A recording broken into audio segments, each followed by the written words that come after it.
A great example of working with the grain, of helping an organization achieve something that it wanted to achieve, was the work I did in curricular reform at Yale.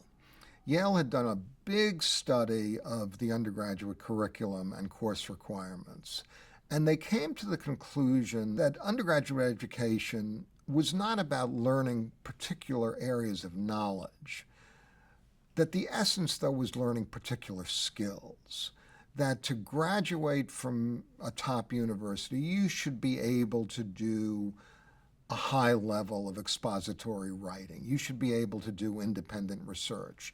You should have basic skills of quantitative reasoning. You should have basic skills of scientific methodology and how scientists learn about the world. And I thought that skills-based idea was very, very correct.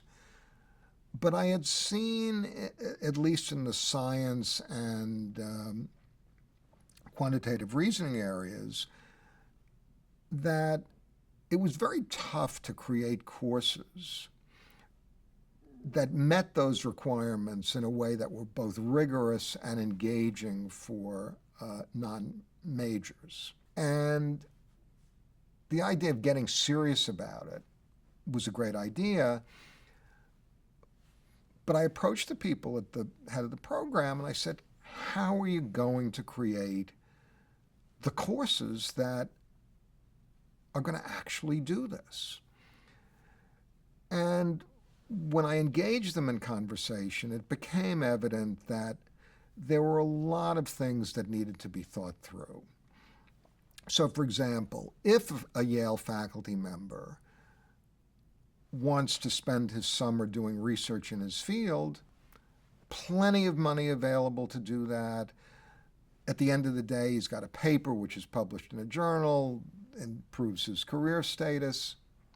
If he decides he wants to spend his summer creating a course for non-majors, there's not a penny for that.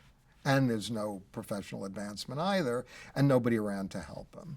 So by channeling a certain amount of money for grants for professors who wanted to create these courses, you're not going to convince them to do something they don't want to do, but if they want to do it, at least we provided the money. It was a great success because I was working with the grain of what the institution wanted to do.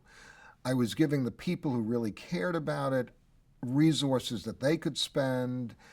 I was giving them the encouragement to think through strategically how they might spend those resources to produce the result. And it was total win-win.